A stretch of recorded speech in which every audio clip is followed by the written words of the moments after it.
পবিত্র কোরআনুল কারীমের মধ্যে রাখতে বলেন, ওয়া'বুদুল্লাহা ওয়া লা তুশরিকু বিহি শাইআন ওয়া বিল ওয়ালিদাইনি ইহসানা।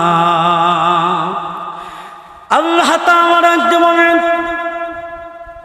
ও দুনিয়ার মানুষেরা, তোমরা আল্লাহ তাআলার ইবাদত করো,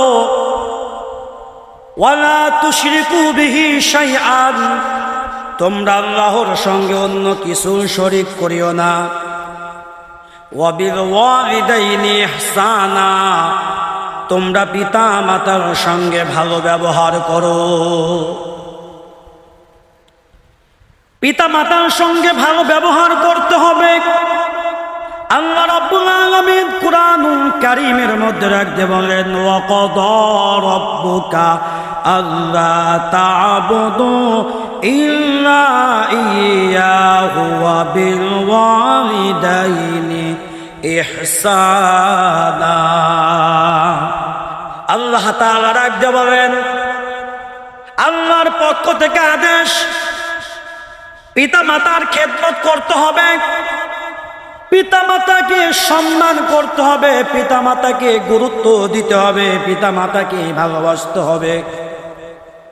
এই দুনিয়াতে আসার পূর্বে একজন মা কত কষ্ট করে,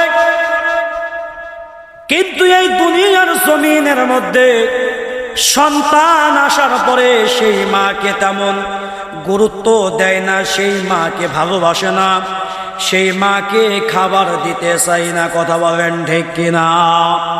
এই দুনিয়ার জমিনের মধ্যে বহু স্বার্থপর ছেলে আছে, বাবার জমি জমার যখন সিগনেচার করা হয়ে যায়, তখন মা বাবাকে বাড়ি থেকে দূর দূর করে বের করে দেয়।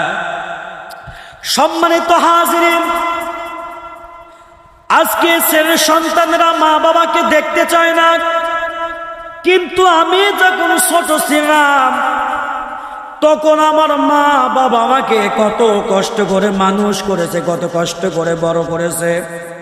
আমার যখন গরম লেগে যেত মা পেরেশান হয়ে যেত, আমার যখন ঠান্ডা লেগে যেত মা পেরেশান হয়ে যেত, আমি যখন অসুস্থ হয়ে যেতাম মা পেরেশান হয়ে যেত, আমার যখন ক্ষুধা লাগতো মা পেরেশান হয়ে যেত, আমার যখন গরম লাগতো মা পেরেশান হয়ে যেত। একজন মা সন্তানের প্রতি কত দায়িত্বশীল, কত কষ্ট করে বড় করে, কত কষ্ট করে মানুষ করে, কিন্তু ছেলেরা যখন বড় হয়ে যায় তখন সেই মা বাবার সঙ্গে খারাপ ব্যবহার করে।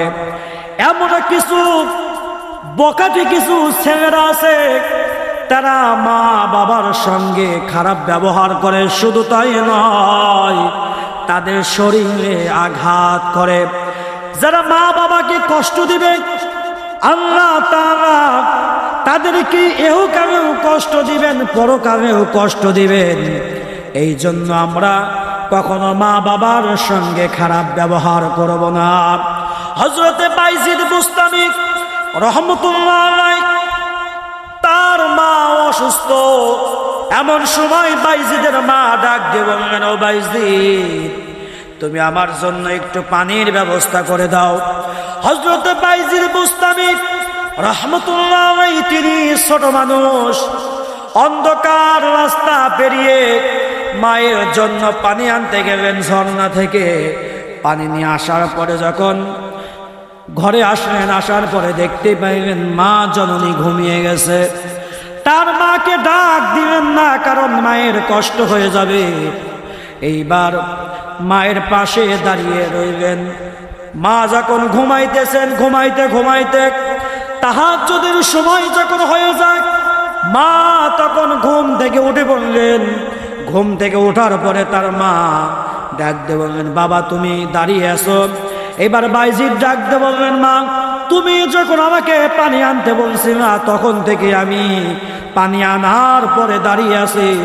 এবার বাইজিদের মা পানি দ্বারা ওযু করলেন। ওযু করার পরে 2 রাকাত তাহাজ্জুদের নামাজ পড়লেন। তাহাজ্জুদের নামাজ পড়ার পরে আল্লাহর কাছে দোয়া করলেন, ও আল্লাহ তুমি আমার বাইজিদকে আল্লাহর ওলি হিসাবে কবুল করে নেন। হযরত বাইজিদ তার মা বাবার দোয়ার কারণে তিনি একজন বড় ওলি হয়েছেন।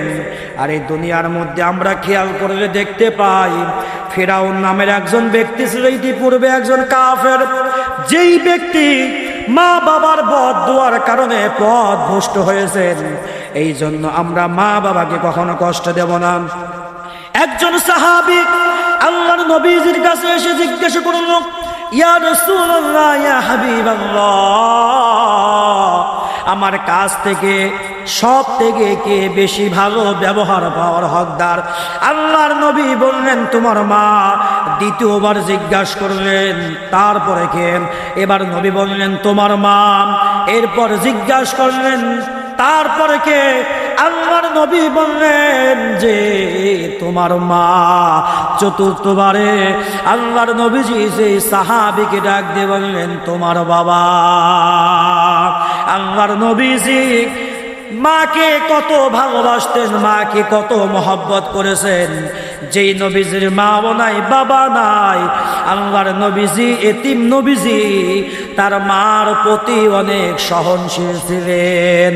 সম্মানিত হাজিরিন, হযরত আবু হুরায়রা থেকে বর্ণিত, আল্লাহর নবীজির কাছে এসে প্রশ্ন করলেন, ইয়া রাসূলুল্লাহ, ইয়া হাবিবাল্লাহ, ইয়া রাসূলুল্লাহ, ইয়া হাবিবাল্লাহ, আল্লাহর কাছে সবচেয়ে প্রিয় আমল কোনটি?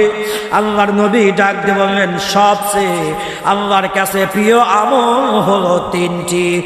1 নম্বরে যথাসময়ে নামাজ আদায় করা, 2 নম্বরে জিহাদের ময়দানে জিহাদ করা, আর 3 নম্বরে পিতামাতার সঙ্গে ভালো ব্যবহার করা।